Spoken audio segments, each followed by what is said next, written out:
YouTube and welcome to another GV anime review, being my first review for 2019. And for this first review of the new year, I decided to review Banana Fish. Banana Fish was an anime by Studio MAPPA that was quite highly anticipated by the anime community. And also I had some elevated expectations for this anime back when it aired in summer of 2018. So now that it's over, let's see what I thought of it and if my first review of the new year is gonna be a good one.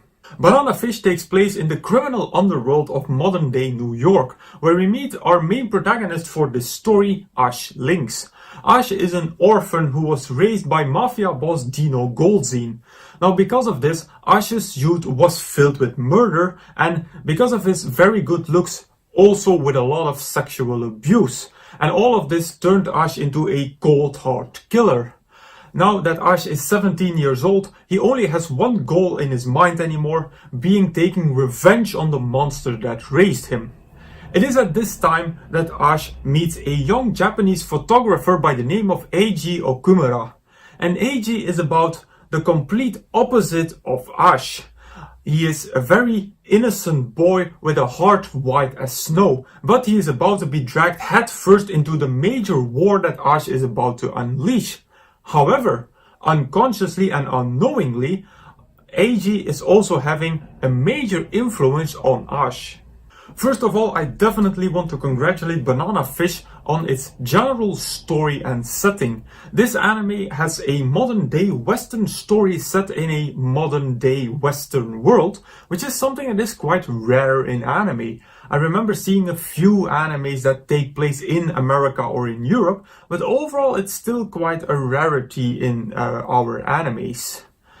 And also the feeling of Banana Fish is very Western. Like if this was let's say a live action series, I could definitely see this being a Netflix series and actually scoring very well in the West because it has a very Western feeling to it.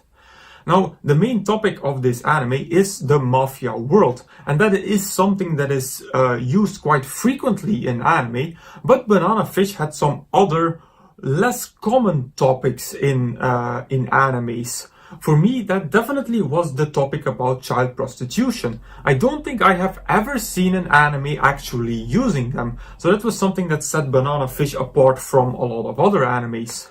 So overall, Banana Fish is actually a very mature and adult anime, really meant for those who are deep into the seinen genre. Another thing that definitely added to this were the characters in Banana Fish. All the characters in this anime are very fleshed out and all have layered personalities, which is something that is so vital to have a good seinen anime. And Banana Fish did that very well. All the characters in Banana Fish have a very interesting psychology, especially our main character, Ash, of course. He has such a broken mind from all these years of murder and being sexually abused, but Eiji succeeds in bringing out the other side of Ash's character, and that creates a lot of dualities in his personality between, let's say, the boy and the monster.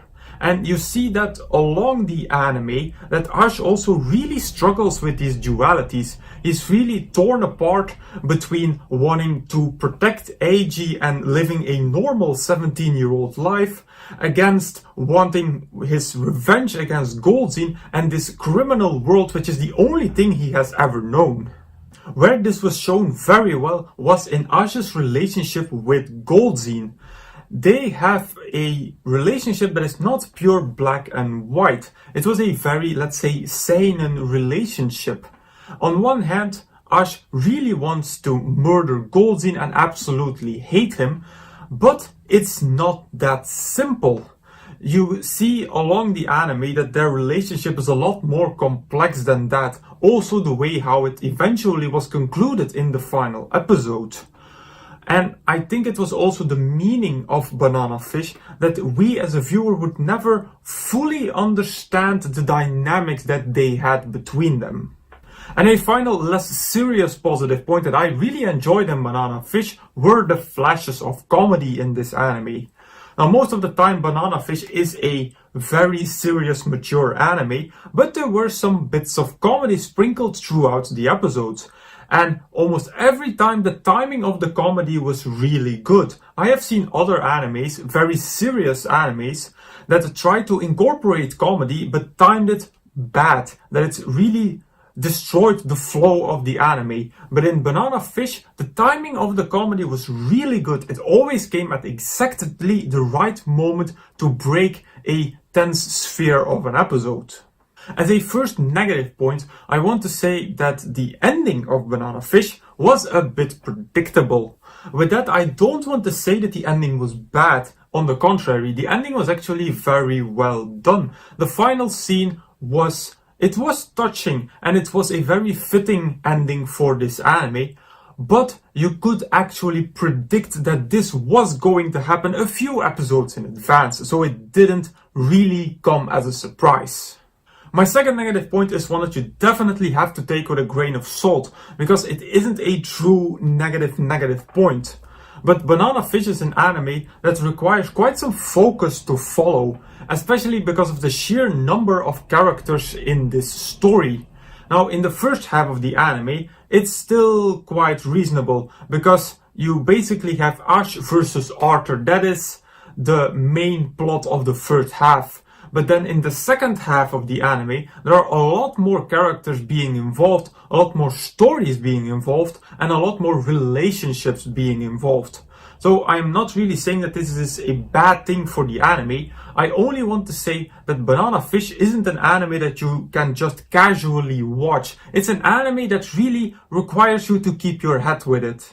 If there is one thing that I truly have to mark as a negative point in Banana Fish, then it has to be Eiji's backstory. That is the only thing in Banana Fish that I really wondered, why did they put this in the anime? It has been a long time since I watched the first episodes, but Eiji's backstory was something like that he was a failed pole vaulter turned photographer who was then brought to America to forget about his misery as a failed pole vaulter. It was something stupid and crazy like that. And I really wondered, why is this in this anime? What does this add to the story of Banana Fish? And the truth is, it didn't add anything to the story of Banana Fish.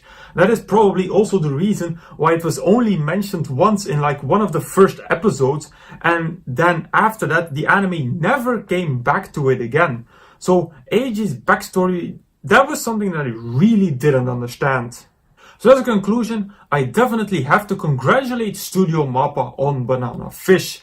Banana Fish was a very solid anime with a great story, good characters with layered personalities. It was also animated nicely, and overall it was just a very enjoyable anime to watch. And as I said in my review, if for instance this would appear on Netflix, I think it would be pretty popular because of the Western sphere of the story.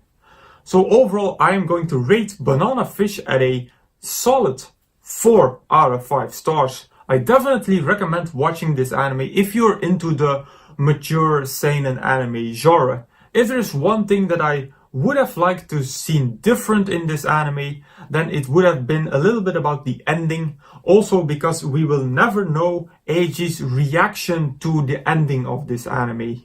My recommendation for Banana Fish is 91 Days. 91 Days is also a very mature seinen anime that takes place in the mafia world. The stories of Banana Fish and 91 Days are a little bit similar. Also 91 Days has a story of a guy who was abused and who wants to take revenge on his mafia overlord, let's say.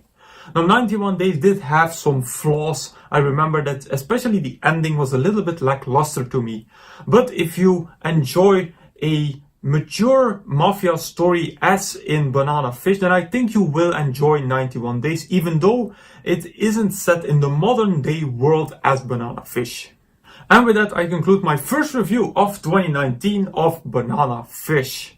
As usual, you can find the full list of all my animes and reviews over at Anime Planet. As usual, I will put a link in the description box down below. Now, if you want me to review a particular anime from this list, please put it in the comments. Also, if you have a recommendation for me, put it in the comments as well. So if you like this video, please give it a thumbs up, visit me on Facebook, follow me on Twitter, and subscribe to this channel for more reviews in the future. Then I will say arigatou gozaimasu, and I will see you all in the next video.